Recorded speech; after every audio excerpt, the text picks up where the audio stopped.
Hello? It's Friday. It is. What would you do out of the office? Talking about office, I like to share something that I've really experienced in my life, and for the last 25 years, I have seen the true realities and the true reflection, or the true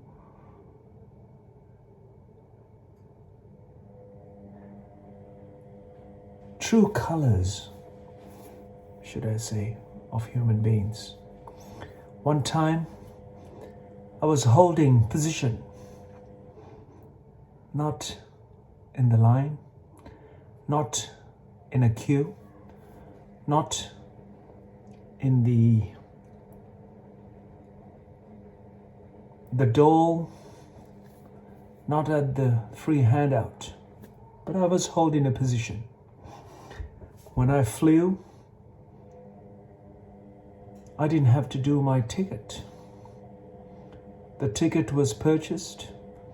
I was flown on business class or first class to the destination. I was picked up in a limousine to my hotel. The door was opened by the porter at the front door of the hotel. I was received by the guest relations manager. Before I knew it, my bag has been picked. My room has been checked in. And then I was escorted to my room. And there was a flower bouquet and a bowl of fruits and much more. Then in the morning, the breakfast was served in the lounge. Then I was picked up for the meeting. I was driven to the venue. People offered me tea and coffee. I never drank. Yet I was offered whatever I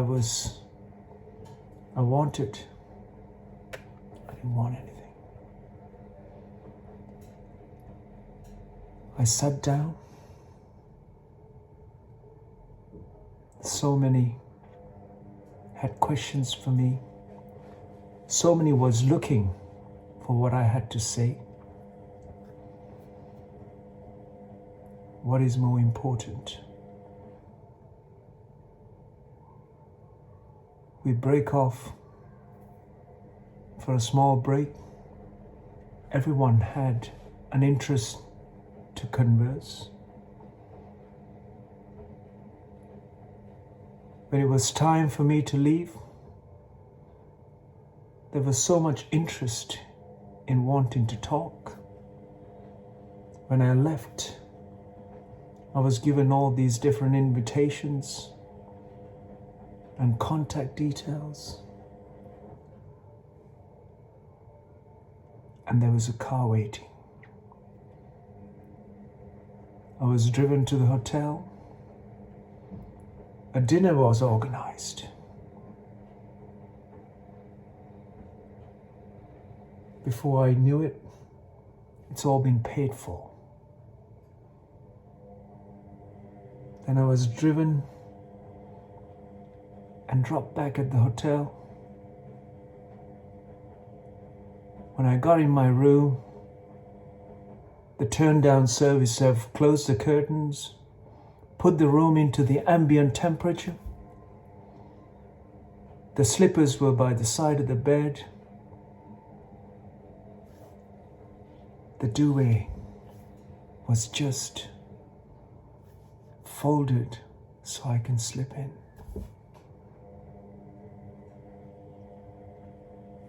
In the morning, the breakfast and coffee was ready. It was delivered to the room. And I was driven by a chauffeur to the airport for my return journey home. After a few years,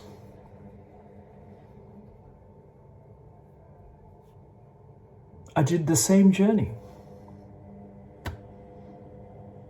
Same journey.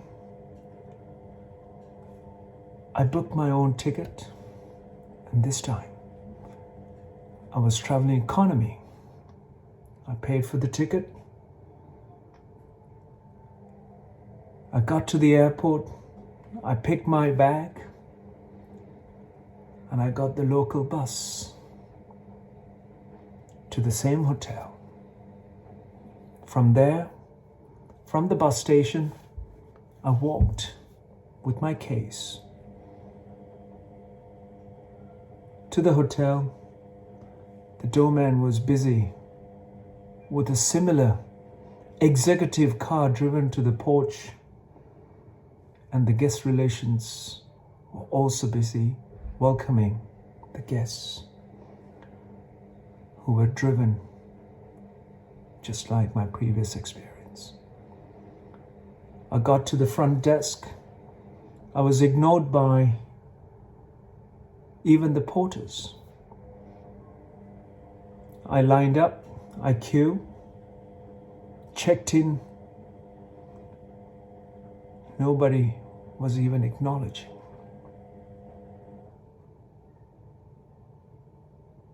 I got to my room. Nobody had a smile. The bathroom was not tidy. It looked tired. I was allocated in the same hotel, allocated a tired looking room. Then I got to the bed, slept, came down for breakfast. Hardly any smiles. I had to do my own coffee in a polystyrene cup, not a porcelain.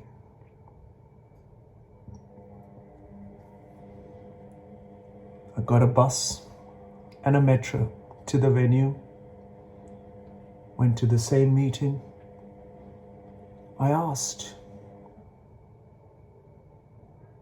where's the coffee? Where's the tea? Where's the water? Somebody pointed to the far corner. There I went, got a plastic cup. I drew some water. Got to the venue, to the meeting, sat down. People had no interest in conversing with you. I realize you've been only recognized for your title and for what you have achieved in life, and your tier of progress you have made in your company or in whatever you do. Your fame earns fortune. Your fortune earns fame.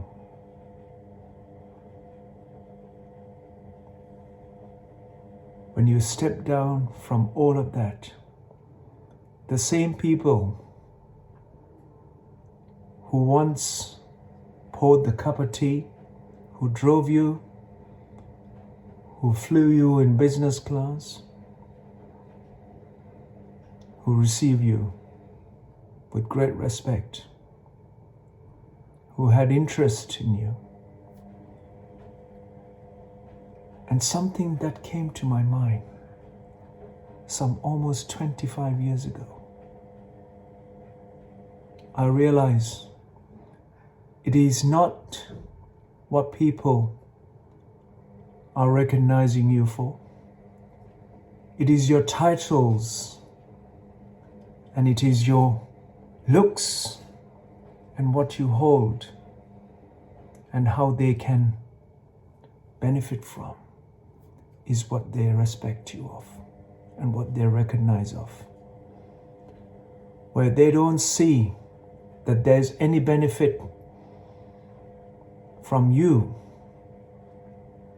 being in a position other than they be able to gain an advantage or has some benefit for their improvement, their fame and fortune. Only then they will serve you, they will recognize you, they will see you. They go beyond, out of their way to converse, to connect, and to recognize you. And for this reason alone, I step away from all of that. It's almost 25 years now. And I realize my very humiliation from this very unrealistic, facaded life that we have created in every sphere of life is not serving the real benefit of who we are as human beings, for our well-being, for our health, and for the good of this planet and the good of every human being and every life that is here.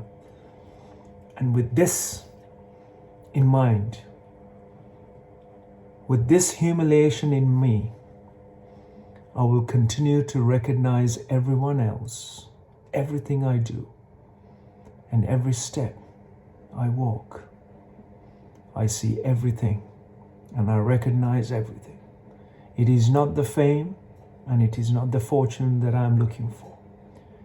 It is that in my brief time here on this planet, if I can reach out to the people who are genuinely willing to do something for betterment and the improvement of life of the other, and making a change, a profound change that is so profound and it is impactful.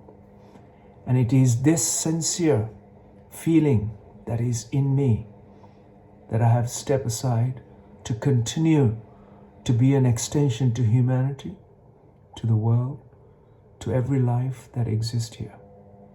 Whoever crosses my path, and I'm willing to do what I can to benefit and raise the possibility of you as an individual, without limiting your capable and your potential to be a sincere human being who's willing to serve others.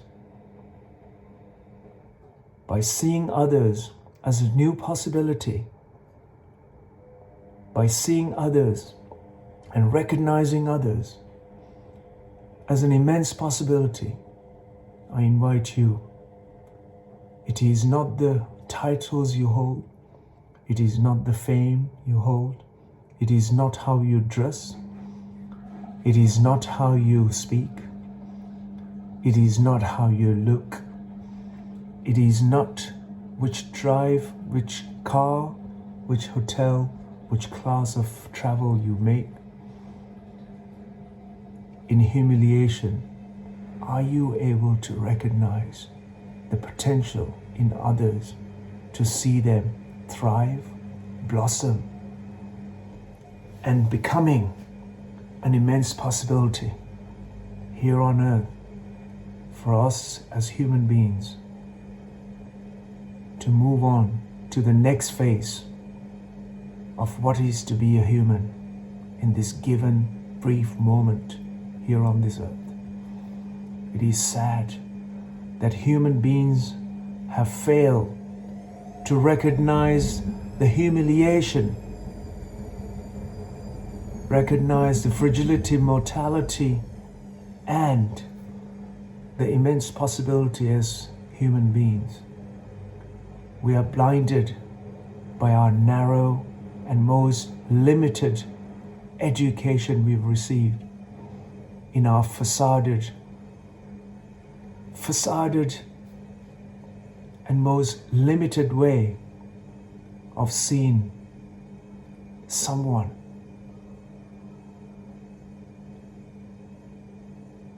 I hope I have said enough. I have no words to describe the way in which we have conducted our lives across the planet.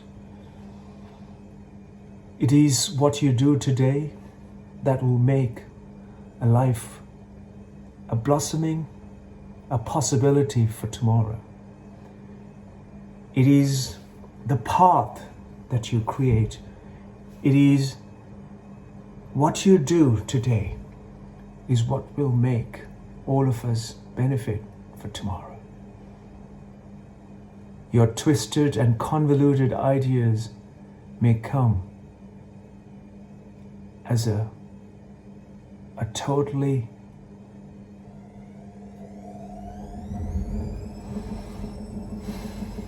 it'll keep spinning. It'll keep spinning.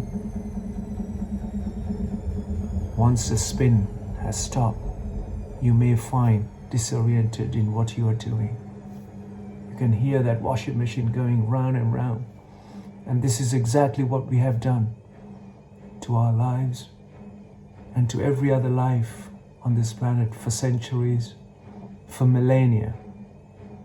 In this cyclical motion that we have taken out shape, the humanity to progress into a next level of dimensionless possibility, we have to come out of the axis of this cyclical motion that we've been in for such a long time. It is this recognition I felt 25 years ago and much longer than that. I step up to what I can and I step down to what I wish to really be as a human being on this planet. And not for accumulation, not for recognition, but for being able to recognize and being humiliated to know as a human being